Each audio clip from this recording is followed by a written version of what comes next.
Oh, oh, what a team, everybody. What a team and what a campaign. Thank you all so much. The first thank you I've got to do is to the people of this wonderful area who've looked after us so well. Stubshire Cross Community Club, everybody. Go on, Adam. And how about Ashton Town FC? I did score 2 down here the other night. Thought I'd better mention that. They've hosted us as well. What we're going to miss Galloway's, aren't we? Some of you are anyway, so thanks to Galloway's. I could keep going on. But the thing is, the people here obviously have put up with a lot of inconvenience over the last 5 weeks, but they've done it with incredible patience and good humour, because that's how people here are. That's the kind of the character of the people and the place, and it really came through in the by-election. So just huge thanks from us all to the people of all the proud places of the Makerfield constituency. Really, everything that you're about came through, and we all owe you a huge debt of thanks. I want to thank as well, I think you've just heard from them, you know, it's always the candidate likes to think that they win a campaign, but it's never the case. It's always the people who are really calling the shots. And I've got to kind of say today that this campaign was won by a band of strong Northern power women. I wouldn't mess with them. And I suggest that you don't either. But Lou, Annalise, honestly, you've been immense. I could go through everybody. Grace, I'm going to shout you out as well. You've been absolutely brilliant. There's too many more to mention. But honestly, what a campaign they've led. And I'm so grateful to them. You will all know, if you go back to May, this part of the world, people here, issued quite a clear call for change. In fact, I would say it was more an instruction that things had to change. And somebody right here behind me understood how serious that call was. And I'm talking about Josh Simon. So it's something that I want to say, Josh, to you today. Such was the power of what people said in early May. You realised that this wasn't and couldn't be business as usual. It needed a response. It needed a profound response.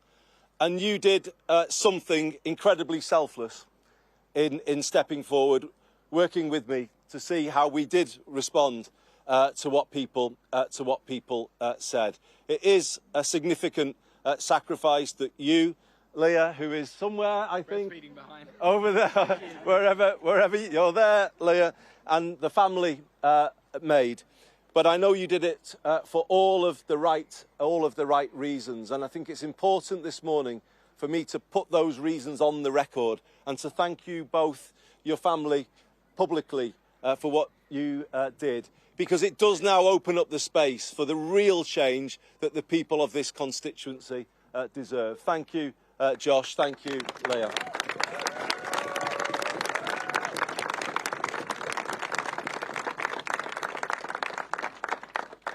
So what is that change?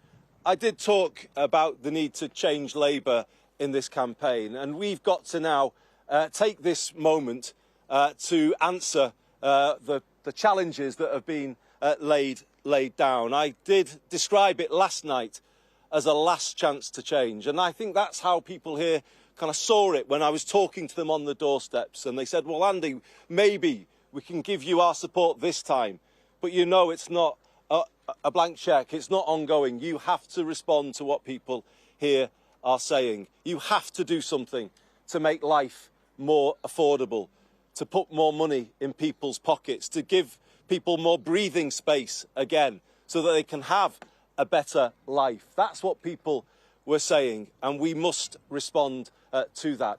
We need an economy that works for everybody, not a few in far off places from here, but an economy that works for people right here. We do need to bring down water bills, energy bills, rail fares, just as we've brought down bus fares in Greater Manchester to make life more affordable for people.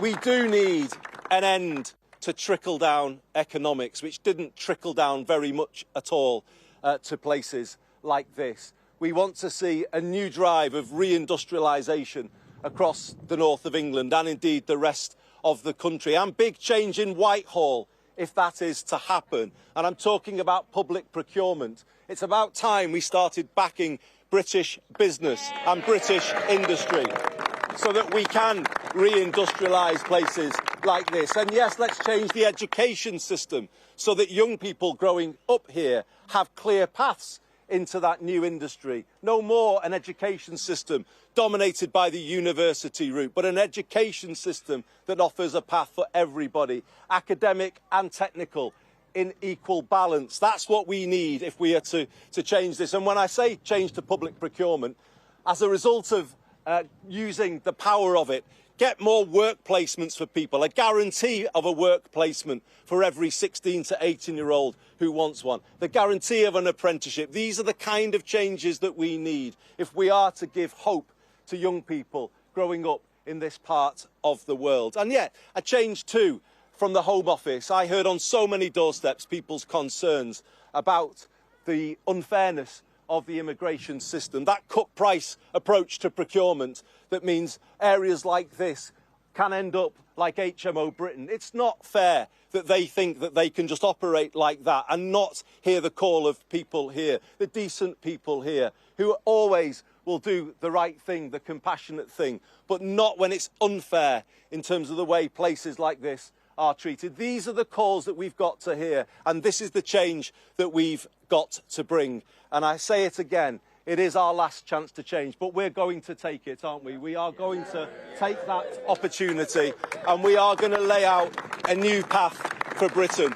The one thing, the best thing that we can say about last night is that there was a risk, if you like, that we would carry on seeing Britain and the politics of our country go down a path towards greater darkness and division, and ending up somewhere like the United States of America, where people don't talk to each other in the street if they vote different ways or in their workplace. We will not let that happen here. We will bring people back together. I said last night, I will be a member of Parliament for everybody, however they voted. I will work on a place first, not a party first basis, respecting how people voted. I know people who normally vote for the Conservatives, the Liberal Democrats, the Greens, perhaps voted Reform in May. I know they gave me their votes to give me that last chance to do something, and I respect them for doing that. And I will always then work in the way that shows how much I value what they did. And that's the kind of change we need to, a change in our politics to make it work again for people. You know, I did say it last night and I mean it. The word Makerfield in the future must be known as a byword for the change that came to British politics. This is the moment. We've been on a path for 40 years that simply hasn't worked for people and places in this part of the world. And this now is the change moment. We have an opportunity to turn the tide, to make the country feel like it's working again, to make people see that politics can make a positive difference, to make people feel hope again.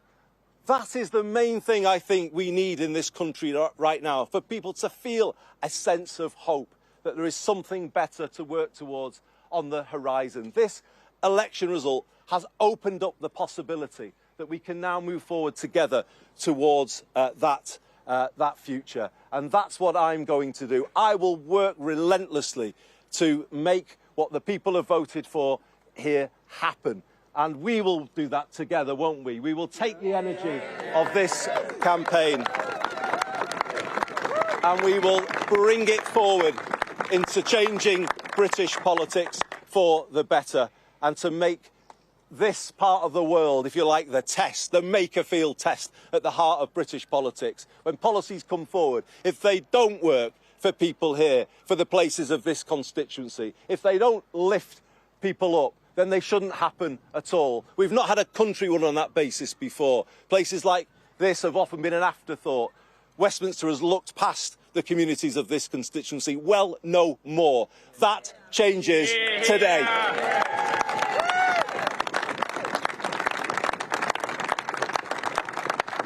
I'm just going to finish by thanking you all again for thanking our friends in the media who've given incredible coverage to our wonderful part of the world, who've allowed the characters of this part of the world. I'm thinking of the Question Time audience and others who really shone through. But I'm going to come back to really what this is all about, the people. The wonderful thing about this by-election, and obviously it came about in very challenging circumstances, but the wonderful thing about this by-election is for the first time in our lifetimes, it put power where it should be, in the hands of people here. They were the ones who had that power, and they have used it, and they have told us what they want. Now we will deliver it. Thank you very much, everybody.